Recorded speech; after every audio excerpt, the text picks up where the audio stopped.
안녕하세요. 사고치다입니다. 마인드맵 고사성어, 오늘은 3고 초료편입니다. 어떻게 옛날의 그 이야기가 단 4글자로 변형이 됐는지 지금부터 알아보도록 하겠습니다. 그럼 시작합니다. 스토리 부분입니다. 스토리는요, 삼국지 혹은 삼국지 연의로 불리는 것을 기초로 말씀드리도록 하겠습니다. 이 3고 초료의 내용은 역사적으로 남아있는 것이 아닙니다. 바로 출사표라고 하는 제갈공명이 위나라랑 싸우러 가기 전에 유비 아들 유선한테 저는 이러이러한 이유에서 나와서 싸워서 이기겠다, 뭐 이런 얘기를 한 게 있습니다. 출사표는 다음에 저희 고사성어로 한번 다루도록 할 거고요. 그 내용 안에 유비가 와서 나를 3번이나 불렀고 그래서 난 여기 왔고 뭐 이런 얘기가 들어있기 때문에 우리는 3고 초료의 내용을 알 수가 있습니다. 그 내용의 시작은 이렇습니다. 자, 여기 보시는 3명의 이야기가 있고요. 왼쪽에 서서, 두 번째 누운용의 뜻인 와룡, 제갈공명이 있습니다. 세 번째는요, 봉추, 봉황의 새끼란 이름의 방통이라는 사람이 있습니다. 예, 서서는요, 유비의 책사였고요. 이 서서가 물론 사마휘라고 하는 사람도 있습니다. 저는 서서로 말씀드릴게요. 서서가 유비님, 천하를 얻으시려면 저는 부족합니다. 대신 와룡과 봉추를 얻으셔야만 합니다. 라고 이야기하고 떠납니다.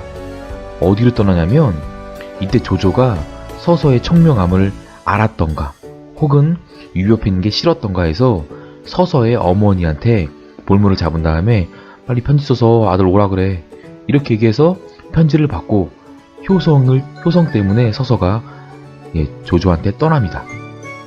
그리고 또 열심히 일합니다. 아무튼 재밌습니다. 그래서 와룡과 봉추를 구하기 시작하면서 이 삼고초려의 이야기가 진행이 됩니다. 뭐 결론부터 말씀을 드리면 유비는 와룡과 봉추를 다 얻습니다.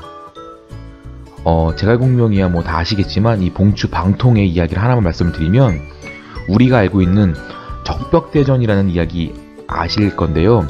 그 시작이며 그 책략이며 이기게 된 결정적인 이야기가 바로 이 봉추, 오른쪽 끝에 있는 방통 때문입니다. 자, 방통이요, 조조를 만나러 가면서 적벽대전 얘기하는 겁니다. 만나러 가면서 조조의 군사들이 멀민을 하느라고 힘들어하는 걸 봤습니다. 그리고 조조를 만나서 아니 당신들은 땅 위에서는 그렇게 잘 싸우는데 수군은 처음이지 않냐, 수전은. 그러니까 배들을 연한계라는 이름으로 묶어라. 그러면 흔들리지 않을 거고, 그러면 당신들이 잘 했던 것처럼 땅에서처럼 싸워서 이길 거다, 이렇게 얘기를 합니다. 그래서 조조는 그런데 하고서 이제 배들을 실제로 묶게 됩니다. 이 묶은 것 때문에 지게 되는 거고요. 뭐 그 다음 얘기는 뭐 황계가 화공을 썼고요. 제갈공명의 3대 화공 중에서 가장 유명한 적벽대전은 또 제갈공명이 기도를 해서 바람이 불어서 도망 못 가고 막 진짜 천하를 3개로 나누게 됐다는 그 이야기가 바로 이 적벽대전입니다. 아무튼 돌아와서 유비는요, 이 와룡과 봉추를 얻기 위해 엄청난 노력을 했고요. 그러다가 와룡강 옆에 바로 제갈공명, 와룡이 있다는 소식을 듣게 됩니다. 그러면서 이 3명은 제갈공명을 얻기 위해 불쑥 1차 원정대를 떠납니다. 당연히 3명이 간 건 아닐 거고 아마 금은보화를 가져가서 나 줄 테니까 너 우리랑 같이 일하자 라고 얘기를 했을 겁니다. 그리고 중국의 땅이 어마어마하잖아요. 또 열심히 가서 집을 도착을 했습니다. 그런데 유명세에 비해서 집이 너무 초라한 초가집이었던 거예요. 그래서 나 여기 촉에 유비가 왔다, 이렇게 얘기를 했는데, 그때 제갈공명의 신하, 같이 살던 머슴, 저는 그냥 꼬마라고 표현하겠습니다. 꼬마가 문을 삥 열고 나오더니 얼굴을 내밀고서 집이 없는데요? 하고 문 닫고 들어가는 겁니다. 그래서 유비가 아니 그러면 글이라도 남겨줘, 편지라도 써놓고 갈게. 왜냐? 나 엄청 유명한 사람이잖아, 되게 센 사람이잖아. 그리고 옆에 있는 애들 되게 힘센 애들이야. 써줘. 하고서 편지를 남깁니다. 그런데 읽고 씹히는 거죠. 요새 말로 카톡 열심히 써서 보냈더니 읽고 씹혔습니다. 그래서 집에 돌아오면서 그때부터 시작되는 거예요. 막 장비 형님 제가 다 힘으로 때려 부시면 되는데 저런 놈이 뭐가 필요하냐, 저런 어린 놈은 필요 없다. 막 관우마저도 그 당시 이 사람들은 다 40대 아저씨들이었고요. 우리 제갈공명은 27살 꽃다운 청춘이었습니다. 자, 그렇게 하고 있다가 유비는 아니야, 니네 시끄럽게 너무 떠들지마. 내가 그래도 저 와룡을 얻을 거야. 서서 형님이 와룡 얻으라고 했어. 해서 다시 집에 왔다가 돌아왔다는 소문을 듣고 2차 원정을 갑니다. 혼자 가면 좋았을 거를 이 두 명을 또 같이 가요. 그러니까 가면서 뭐 얼마나 막 뭐하러 가느냐, 내가 있다, 너무 멀다, 힘들다, 형님 저만 믿어보세요, 막 등등등등을 얘기하면서 얼마나 시끄러웠을까요. 그래서 추운 겨울날 패딩도 하나 없고 다시 또 갑니다. 그 먼 길을. 그래서 이번에는 문을 열고 들어갔는데 아까 그 꼬마가 방문을 열고 딱 나오더니 없는데요? 나갔는데요? 된 거예요. 그러더니 지금 보시는 신발 보이시죠? 그 문 앞에, 저 신발은 아닙니다. 문 앞에 그 방문 들어가는데 돌 위에 신발 2켤레가 있는 거예요. 그러니까 관우랑 장비가 봐라, 쟤 지금 저 안에 있다. 그러니까 데리고 나오자. 막 이렇게 얘기를 했는데 유비는 아직은 때가 아닌 것 같다 하고 또 돌아갑니다. 또 얼마나 얘기했겠어요. 형님 저한테 믿고 형님은 나가 있었으면은 제가 멱살 잡고 뛰어나왔을 건데 막 등등등등등을 얘기하지만 유비는 참고 버팁니다. 자, 그렇게 하고 있다가 아니야 막 계속 필요 없다느니 관우도 믿지 못하겠다느니 막 이런 얘기를 듣고 있다가 다시 집에 왔다는 소문을 듣고 이번에는 확실히 했겠죠. 3차 원정, 3차 방문을 또 하게 됩니다. 자, 가서요. 도착을 해서 뭐 어디서 내려서 자신의 예를 표하기 위해서 걸어갔다는 얘기가 있는데 아무튼 도착을 해서 가니까 아까 그 꼬마가 낮잠 자는데요. 깨우시면 안 되는데요. 그러니까 또 유비는 또 참고 기다립니다. 푹 자고 일어나서 제갈공명이 뛰어나와서 무릎을 꿇으며 아이고 유비님 저를 위해서 3번이나 방문해 주시다니요. 첫 번째는 절대 읽고 싶은 거 아닙니다. 실은 봤는데 제가 무음이었어요. 막 이런 막 핑계를 대야 되는데 이 제갈공명이 얼마나 대단한 사람이냐면 나오자마자 저를 위해 이렇게 와주셔서 너무 감사합니다. 제가 바로 천하 3분지계를 가지고 있는 사람입니다. 그 3분지계에서 하나를 얻을 사람이 바로 유비 당신입니다. 막 이런 막 허세를 막 떨기 시작하니까 관우랑 장비는 쟤 뭐임? 쟤 뭐야? 막 이렇게 되는 거죠. 근데 유비는 또 거기에 내가 너 때문에 얼마나 힘들었는데 얘네들 진짜 무서운 애들이야. 진짜 시끄러워. 말 진짜 많어. 막 이래야 되는데 걷다 대고서 갑자기 우리는 수어지교다. 물과 물고기가 만난 사이다. 떨어질 수 없다. 둘이서 그냥 완전히 그러니까 관우와 장비가 뭐야 쟤네 하고 있어서 특히 관우는 제갈공명을 믿지 못한다는 얘기가 있었고요. 뭐 방방파 전투에서 화공을 아까 말씀드렸던 제갈공명의 3대 화공 전투에서 첫 번째 방방파 전투에서 화공을 이긴 거 보고서 그래도 제 젊은이를 믿을 수 있겠다 라는 이야기를 했습니다.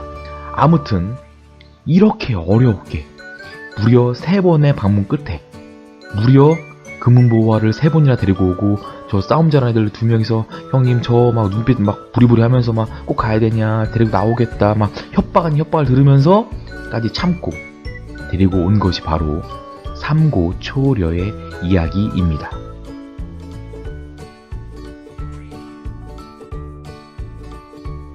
자, 제갈공명을 얻기 위해서 그 3차 원정이라 갔던 그 이야기를 이렇게 간단하게 기호화 시켜봤습니다. 초가집안에 인재가 있고요. 그리고 3번이나 고난을 겪어서 왔다. 이런 그림입니다. 자, 그러면 한자와 뜻을 알아보도록 하겠습니다. 기억나시죠? 이 그림만 보시면 이제 제갈공명을 얻기 위해서 무려 3번이나 이렇게 갔다. 이런 이야기고요. 이것을 줄여서 요약해서 함축해서 어떻게 표현할지 고민하다가 드디어 옛 선조들은 이렇게 결정을 했습니다. 석삼 돌아볼 고 3번을 돌아본다. 풀초 오두막집 리어입니다. 즉 3번 초가집을 찾아간다 라는 뜻입니다. 제가 본명이 초가집 산다는 게 되게 충격적이었나봐요. 아무튼 삼고초려로 이 이야기를 단 4글자로 압축시켜 놨습니다. 이젠 의미를 알아보도록 하겠습니다. 이야기가 생각나셔야 되는 거고요. 결정한 4글자 삼고초려고요. 실제로 이것의 의미는요, 인재를 얻기 위해서 3번 간 거였습니다. 그렇기 때문에 우리는 이 삼고초려라는 이야기를 들으면 바로 귀한 사람을 얻기 위해 온 힘을 기울인다 라는 뜻으로 이해를 하셔야 되고요. 두 번째로는 원하는 것을 얻기 위해 끝까지 노력한다 라는 뜻으로 기억하셔야 합니다. 고사성어를 공부해야 되는 이유 바로 자운의 연습입니다. 제갈공명을 얻기 위해서 유비관우 장비가 3번이나 찾아간 기호화된 그림 보이시죠? 우리는 이것을 보면 4글자를 줄여서 B라고 적어놓은 삼고초려를 떠올려야 되는 거고요. 왜 갔지? 하면 바로 C라고 적어놓은 귀한 사람을 얻기 위해 온 힘을 다한다. 좌우 이렇게 돌아가고 있습니다. 반대로 B부터 석삼, 돌아볼고, 풀초, 오두방지려를 봤다 한다면 다시 A로 와서 운해에서 이미지와 이야기를 떠올려야 되는 거고요. 다시 좌내로 가서 귀한 사람을 얻기 위해 온 힘을 다한다 라는 뜻으로 이해하셔야 됩니다.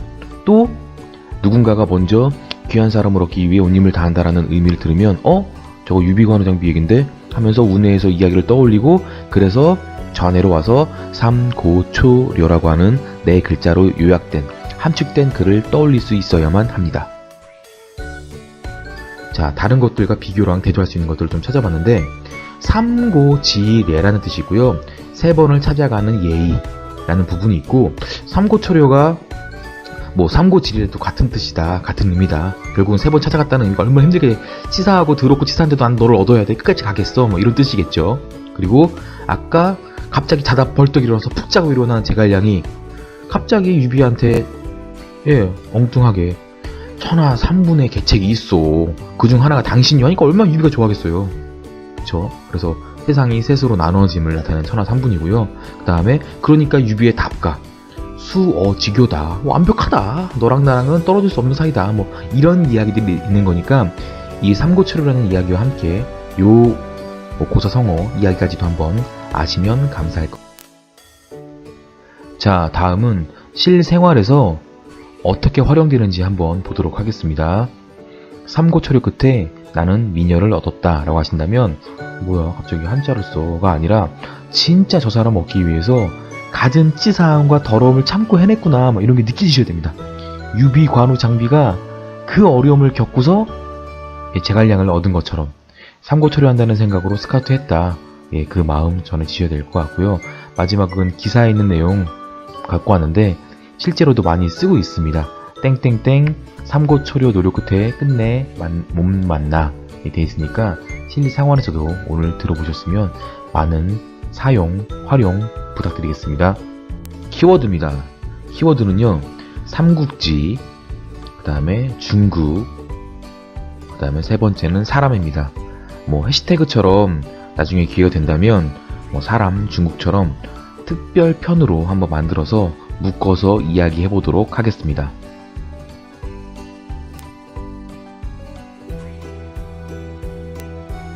자, 마인드맵 한번 그려봤습니다. 삼고초려를 중심으로 키워드 사람, 삼국지, 중국이고요. 한자로는 3번 초가집을 찾아간다. 스토리로는요, 아까 말씀드렸던 것처럼 기호화된 이미지 한번 보시면 인재를 위해서 크게 숫자 3번 찾아간다. 유비가 천하를 얻기 위해 노력과 갖은 고통을 1차, 2차, 3차 원정 때까지 참고 결국은 제갈 공명을 얻었다라는 그런 이야기이고요. 돌려 들으시면 됩니다. 의미는 귀한 사람을 얻기 위해 온 힘을 기울인다 라고 이해를 하시면 될 것 같습니다. 비교는 삼고지례, 천하 3분, 수어지교. 실생활에서는 삼고초려 끝에 미녀를 얻다 라고 이제 보시면 이런 뜻이구나가 아셔야만 합니다. 삼고초려 3번 초가집 간다는 뜻이잖아. 저거 귀한 사람 얻기 위해 온 힘을 기울인다는 뜻이야. 이렇게 아시면 되겠습니다.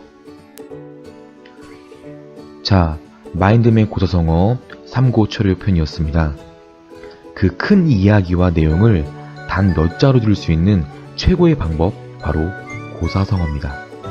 재미있게 읽어드리겠습니다. 여러분은 운해에서 그리세요. 감사합니다. 좋아요, 구독하기 딱 눌러주세요.